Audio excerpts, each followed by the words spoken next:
hoje é o último encontro da série de mensagens, O Poder das Palavras. Nessa série de mensagens, nós pensamos juntos o quanto as palavras influenciam as nossas vidas. A gente viu, por exemplo, o papel que as palavras têm em construir a nossa personalidade, em construir a nossa visão de vida, em construir quem nós somos. Nós também vimos a importância que as palavras têm na construção dos nossos relacionamentos. Aliás, eu acho que esse foi o grande tom dessa série de mensagens, construção de relacionamentos. E eu só queria aproveitar essa deixa para dizer, se de repente você precisou faltar em algum desses 4 encontros, todos eles são muito importantes, especialmente quando a gente pensa nos relacionamentos familiares. Não deixa de dar uma assistidinha. Todas essas mensagens, elas estão disponíveis no nosso YouTube e na página meuquechapecó.com.br. Se de repente vocês deixaram de ver algum, dá uma olhadinha lá, que vale muito a pena. Ou se quiserem, claro, assistir novamente, né, para relembrar, também vale bastante.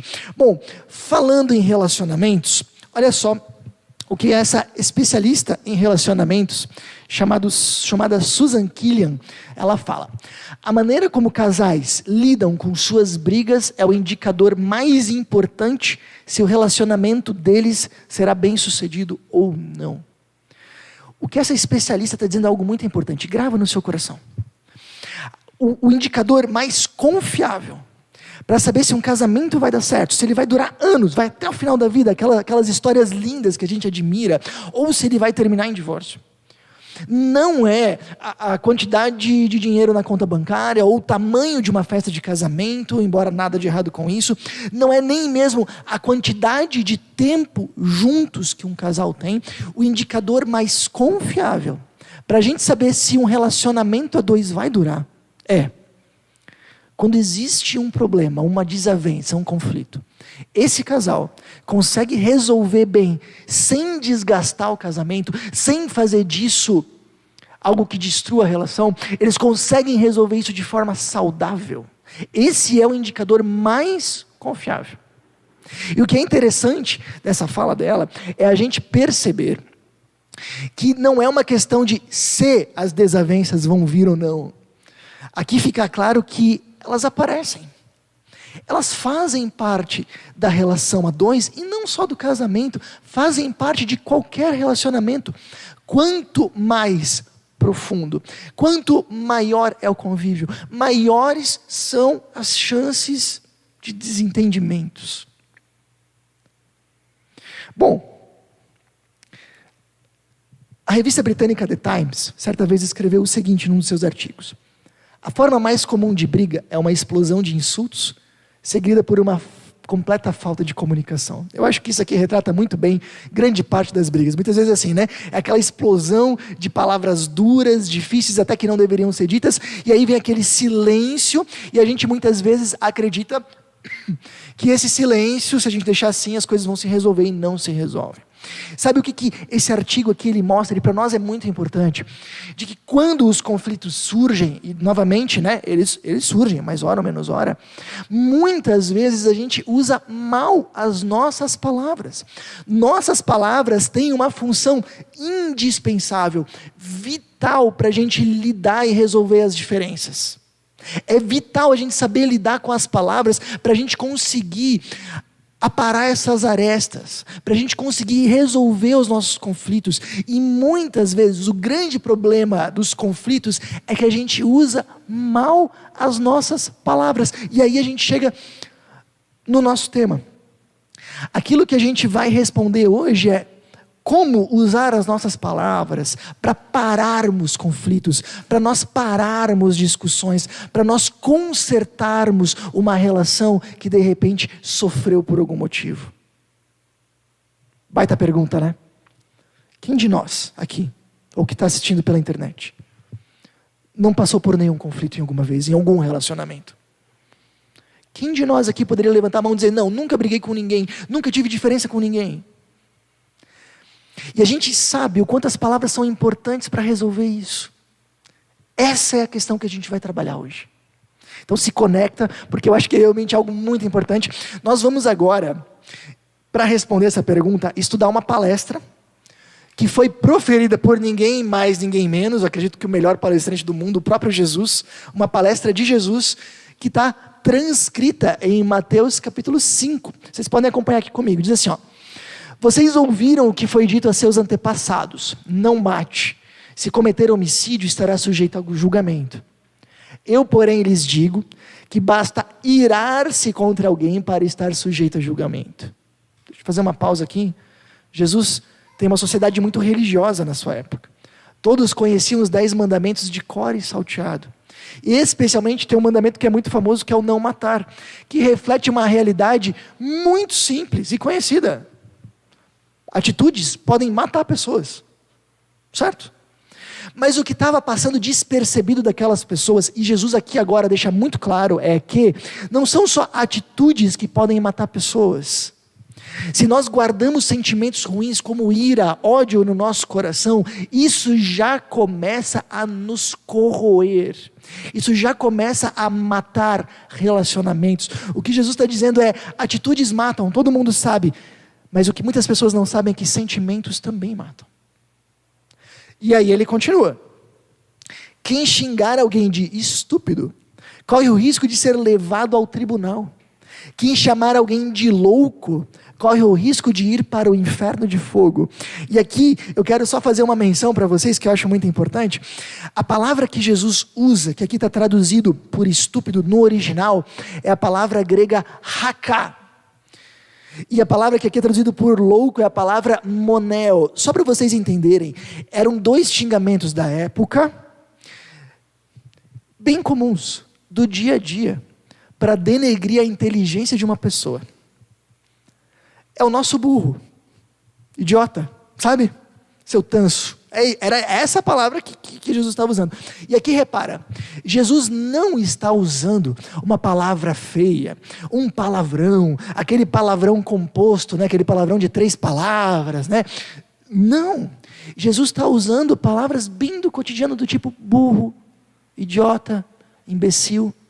E Jesus está dizendo, mesmo esses xingamentos, que no nosso olhar são brandos e do cotidiano, mesmo eles já matam.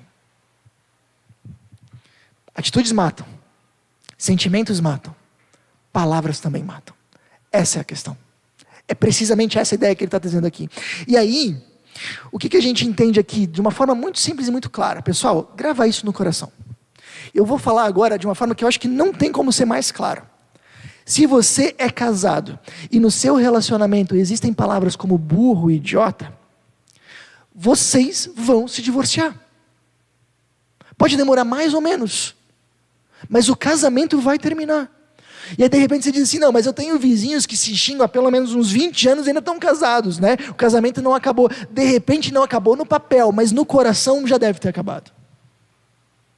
Sabe quando uma pessoa chega, aquela pessoa sedentária, chega no consultório do médico, e aí a pessoa está ali com colesterol, tudo alterado, né? Tá tudo ruim, e o médico diz para ele assim, ó, vem cá, meu amigo, deixa eu te explicar, ou muda, ou morre. Sabe quando isso acontece? Se a gente atende um casal, onde palavras como burro, idiota, aparecem, a gente tem que falar a mesma coisa. Jesus diria a mesma coisa. Ou muda, ou o casamento morre. Simples assim. Se você tem uma relação com os seus filhos, onde de volta e meia essas palavras acontecem, você vai acabar sozinho. Não tem como dizer isso de uma forma mais clara. Você vai acabar sozinho. A hora que você tiver idoso e chegar naquela hora em que seus filhos precisam olhar por ti, ou eles não vão fazer isso, ou eles vão fazer sem alegria. Porque essas palavras vão quebrar a relação. Se você trata seus amigos dessa forma, você vai terminar solitário. Palavras matam relacionamentos. Palavras como essas matam relacionamentos. E aí de repente nesse momento a gente diz assim, Jorge, mas quando a gente está com a cabeça quente, é difícil não falar essas coisas. Quando a gente está, né, o sangue ferve, a gente fica por ali, às vezes sai coisa que a gente não quer. Eu sei, por incrível que pareça, eu sou uma pessoa de natureza mais estourada aí, né? Talvez não pareça quando vocês me veem aqui, mas se vocês perguntarem para a Susan, vocês vão ver que a minha natureza, ela é mais estourada. E eu sei que é difícil. Então, o que a gente faz? Primeira dica que eu diria para vocês, a partir do que a gente está vendo, evite discussões acaloradas ao máximo. Se você está conversando com a sua esposa, namorado, namorada, noiva, enfim, e vocês veem que essa conversa começa a levantar o tom de voz, e vocês veem que isso começa a ir por um caminho onde palavras que não deveriam ser ditas vão ser ditas, esse é o momento de dizer, para um pouco. De dizer, a gente vai continuar essa conversa daqui a algumas horas, não daqui a alguns dias, porque daí a gente às vezes vai procrastinando e nunca resolve, acha que está bom e não está, mas nós vamos resolver isso daqui a algumas horas.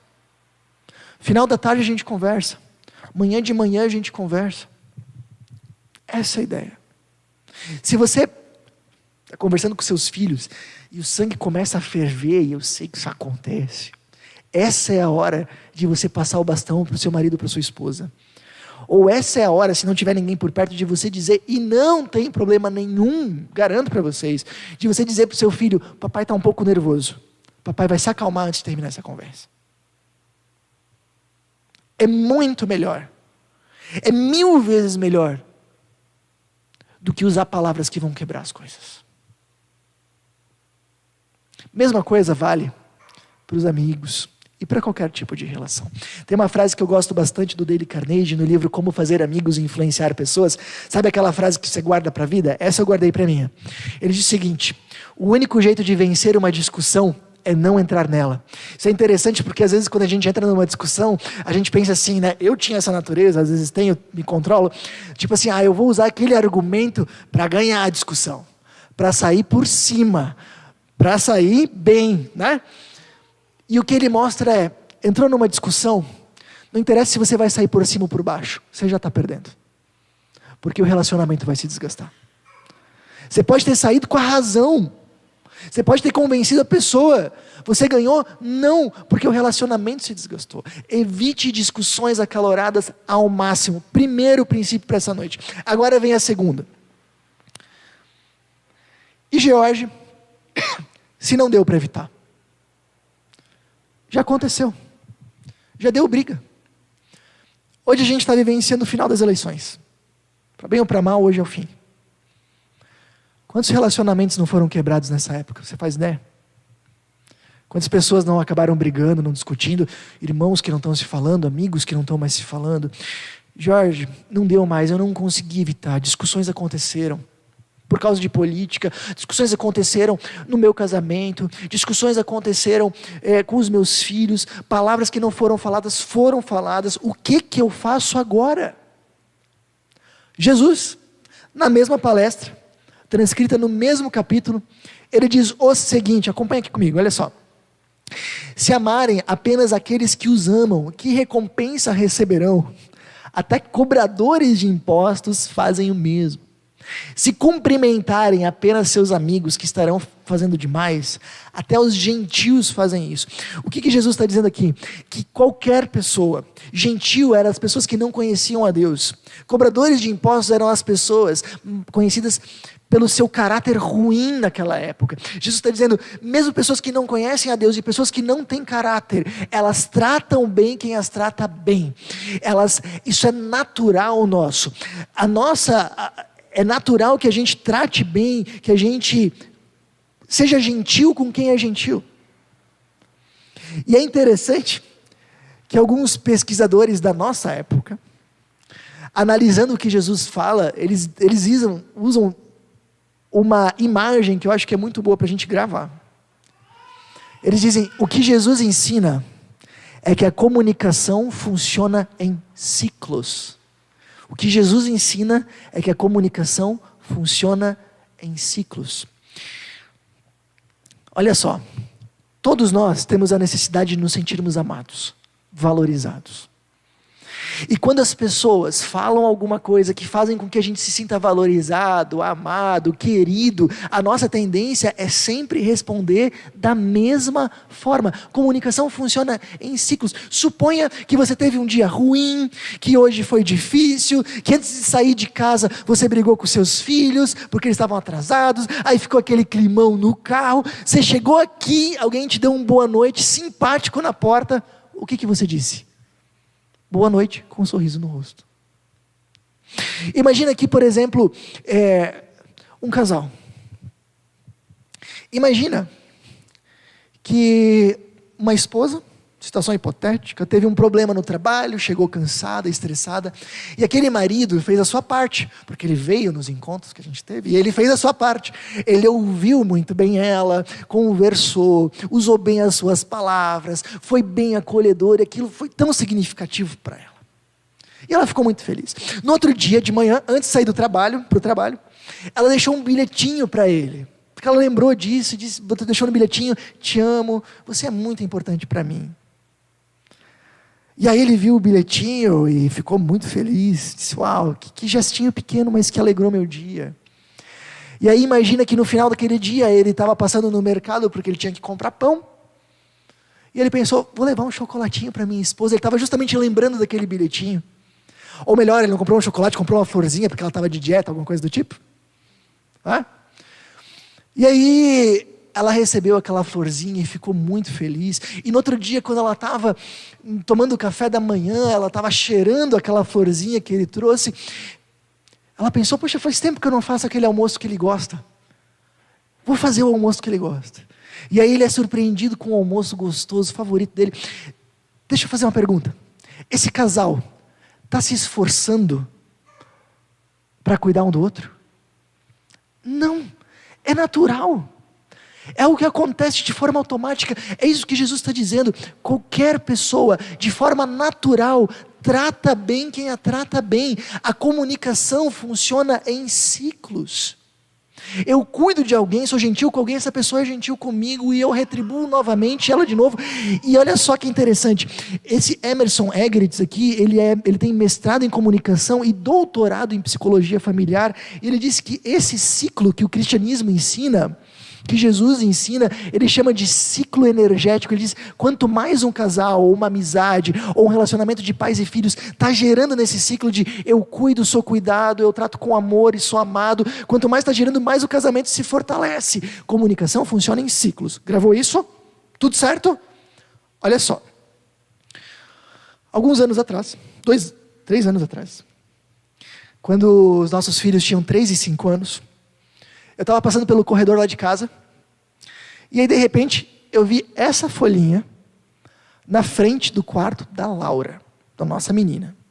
Repara, tem um menino de 3 anos, com uma cara de triste, e uma plaquinha de proibido. O que ela queria dizer com isso? Olha, proibido meninos de 3 anos no meu quarto. Em outras palavras, ela estava dizendo assim: Bernardos caiam fora. E o que é interessante é que nem uma hora depois, essa plaquinha apareceu no quarto dele. 3 aninhos, pegou uma folha e fez igual ela, sacou a ideia, botou um 5 e fez uma menininha. Do tipo: Lauras, então também vocês caiam fora. Simples, né?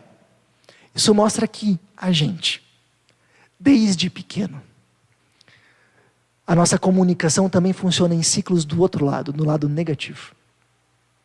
Se alguém nos trata de uma forma que a gente se sinta desvalorizado, rejeitado, não amado, qual que é a nossa tendência? Fazer o mesmo. Alguém levantou a voz para você, qual é a tua tendência? Levantar a voz de volta. Alguém te xingou, qual é a tua tendência?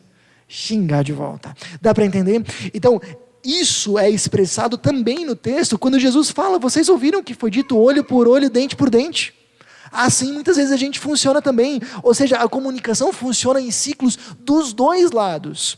Ou seja, se a gente de repente, alguém vai lá, nos trata mal, grita com a gente, ou um colega de trabalho faz uma crítica em público para nós, a gente, quando tiver a chance, a gente vai fazer uma crítica em público para ele. Alguém de repente nos xingou, a gente vai xingar de volta. Ou a gente trata com frieza, que a gente pensa que é menos mal do que xingar, mas na verdade não é, não. E aí a gente vai girando um outro ciclo. Aquele doutor que eu comentei antes, ele chama isso de ciclo insano. Porque quanto mais a gente gira nele, mais um relacionamento se destrói. Pessoal, parece brincadeira. Mas eu já vi muitos casais, que muitas vezes um está destratando o outro, eles já não lembram mais nem porquê, mas eles estão girando exatamente nesse ciclo. Um de repente alfineta o outro na frente dos amigos, e ele alfineta de volta, e aí ela castiga ele com o seu silêncio, e ela castiga ele com a sua indiferença, e assim eles vão girando num ciclo. E se você pergunta, e eu já fiz isso, quando começou? Eles não sabem mais nem dizer. É muito fácil de um ciclo assim se formar. Todos nós, quando começamos um namoro, a gente começa naquele ciclo energético. É beijinho para cá, beijinho para lá, é florzinha para cá, é carinho para lá, todo mundo. Mas em algum momento, assim, o relacionamento com o passar do tempo pode fazer com que a gente se torne mais descuidado. Pode surgir uma desavença que a gente não consiga controlar a discussão acalorada que nós falamos no ponto 1. E aí a gente começa a girar nesse ciclo insano aqui, que quanto mais tempo ele girar, mais vai corroer até destruir. E aí, se você entendeu isso, que Jesus está dizendo, comunicação funciona em ciclos, você entende qual é a única forma de recuperar um estrago feito. Olha só. Eu, porém, lhes digo, que não se oponham ao perverso. Se alguém lhe der um tapa na face direita, ofereça também a outra. Se você for processado no tribunal e lhe tomarem a roupa do corpo, deixe que levem também a capa. Se alguém o forçar a caminhar 1 milha com ele, caminhe 2. Dê a quem pedir e não volte as costas a quem quiser tomar emprestado de você. Vocês ouviram o que foi dito, ame o seu próximo e odeie o seu inimigo. Eu, porém, lhes digo, amem os seus inimigos e orem por quem os persegue. Muitas vezes a gente acha que esse texto, Jesus está nos ensinando a nos deixarmos sermos explorados pelos outros. A deixar que os outros subam em cima de nós e sapateiem em nós, mas não é essa a ideia do texto. A Bíblia nos ensina que a gente tem que, não só pode, mas deve romper relacionamentos abusivos e dizer não. Não é isso que a Bíblia está dizendo. O que a Bíblia está dizendo é que quando um relacionamento ruim se estabelece, quando um ciclo ruim se estabelece, a única forma de rompê-lo é quando uma pessoa está disposta a ser gentil mesmo sem receber gentileza. É quando uma pessoa está disposta a amar mesmo sem receber amor. Quando uma pessoa está disposta a ser bondosa, mesmo recebendo frieza. Quando uma pessoa está disposta a perdoar, mesmo que o outro não se arrependeu. Quando uma pessoa está disposta a dar a outra face, Jesus diria. Sabe, enquanto a gente receber atitudes ruins e termos atitudes ruins, não dá para ser diferente. Essa roda vai girar cada vez mais rápido e destruir cada vez mais. A única forma da gente conseguir aos poucos ir freando ela, e quem sabe um dia reverter ela, é pelo menos uma das pessoas estar disposta a não agir de acordo com o que recebe, a dar o que não ganha. É a única forma. Bom, pessoal, gosto muito dessa frase que diz, guarda ela, independentemente de quão deprimente ou irritante o outro possa ser, minha reação é responsabilidade minha. Minha reação é responsabilidade minha. Eu não posso dizer, eu xingo porque ela xinga. Eu falo mal porque ele fala mal. Eu sou frio porque ela faz isso. A minha reação é responsabilidade minha. Lembra disso? Já falei algumas vezes desse filme, A Prova de Fogo. É um filme que fala de recuperação de casamento. Eu acho ele uma joia, porque normalmente quando fala de casamento em crise, A saída do cinema é falar sobre divórcio, né? E aqui não. É um casamento onde o casal tenta reconstruir uma relação desgastada. Um filme muito legal, muito divertido e muito bom. E nesse filme, um do casal está tentando recuperar o relacionamento através de um livro que se chama O Desafio de Amar, que é justamente um livro para recuperar relacionamentos desgastados. E esse livro ele é muito interessante, porque ele não só ensina coisas, mas ele coloca desafios. Olha só, um dos desafios que está no livro. A primeira parte do desafio de hoje é bastante simples. Apesar do amor se comunicar de várias formas, as palavras, na maioria das vezes, refletem o estado do nosso coração. Aquilo que nós já falamos.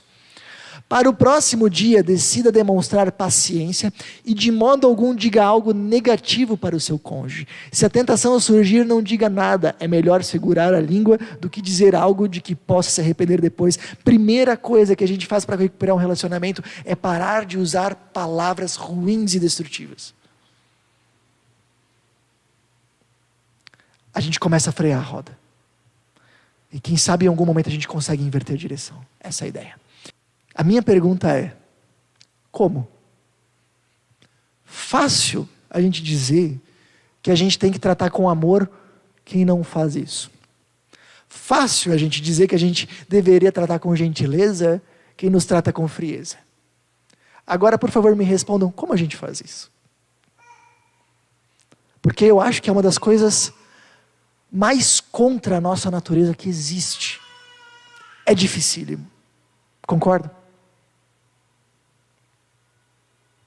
Deixa que eu responda, eu vou poupar vocês hoje, ok? Vamos lá. Olha só o que Jesus fala em Mateus 5. Desse modo, vocês agirão como verdadeiros filhos de seu Pai que está no céu. Pois Ele dá a luz do sol tanto a maus como a bons, e faz chover tanto sobre justos como injustos. Sabe o que Jesus está dizendo? Se vocês fizerem isso, vocês serão como Deus. Por quê? Porque Deus faz isso com a gente. E ele usa um exemplo bem interessante. Ele diz, olha só, o sol nasce só para quem é bom? Não, claro que não. Deus abençoa boas pessoas, abençoa pessoas ruins também. Deus abençoa todos nós, independente dos nossos erros, independente do nosso pecado, Deus nos abençoa. E o que os discípulos não entendiam naquele momento, mas que vão entender mais tarde, é como Deus quebra esse ciclo. Porque o que a Bíblia vai nos dizer é que todos nós, sem nenhuma exceção, somos pecadores. E isso significa não só que a gente de vez em quando mente, ou de vez em quando faz alguma coisa errada, de vez em quando é egoísta, não. Significa que muitas vezes nós não damos o lugar que nós deveríamos para Deus. Muitas vezes nós não damos o lugar que Deus merece. Deus nos criou, Deus fez o mundo, Deus nos salva. E muitas vezes Ele fica num lugarzinho lá escondido da nossa vida. Deus merece ser adorado. Por que nós adoramos a Deus? Porque não tem outra reação apropriada diante dEle. O que a gente pode fazer que seria apropriado diante do Criador do Universo, a não ser adorá-lo com toda a nossa força? Mas nós muitas vezes não fazemos. Esse é o nosso pecado, nossa rebeldia. Mas mesmo nós sendo pecadores, Deus vem ao nosso encontro, nos ama, se faz um ser humano, morre numa cruz no nosso lugar. Pessoal, tudo o que nós fizemos foi desprezar a esse Deus, mas Ele nos amou da forma mais forte possível, dando o seu único filho por amor a nós. Quem de nós daria um filho por amor a alguém? Ele fez. Ele quebra o ciclo. Ele nos dá aquilo que nós não merecíamos. Isso é graça e misericórdia. E sabe o que Deus está dizendo aqui para nós? É muito simples. Você não consegue tratar com gentileza quem te trata com frieza, não faça isso por Ele. Faça por mim, que te dei o amor mais perfeito possível. Você não consegue perdoar a pessoa que não está arrependida, não perdoa por ela, perdoa por mim. Você não consegue ser bondoso com aquela pessoa que é ruim contigo, não faça por ela, não faça nem por ti mesmo, faça por mim. Essa é a força para quebrar todos os ciclos. E se nós queremos viver dessa forma, gostaria que você avaliasse. Uma das coisas que se fala nos livros é que todos nós estamos vivendo em um desses 3 ciclos, em qualquer um dos nossos relacionamentos. Significa que no seu namoro, no seu casamento, na sua amizade, na relação com seus pais, com seus filhos, você está em algum desses 3 ciclos. Qual deles você está? Você está vivendo aquele ciclo de amar e amar de volta, que cada vez fortalece mais? Ótimo. Faz o possível para evitar discussões acaloradas, para você permanecer nele. Agora, se de repente esse ciclo insano se estabeleceu, onde você trata mal, o outro te trata mal, onde você age com frieza, o outro devolve, e você não sabe mais nem quem começou, de repente isso está acontecendo com o teu cunhado, de repente com um irmão, de repente com um amigo, de repente com um vizinho, de repente com alguém que está na tua casa. É hora de você decidir ir para o ciclo do lado. Decidir amar, mesmo sem ser amado. E peça forças para Deus.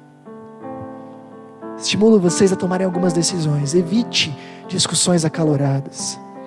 Decida responder com amor, independente do que você recebe.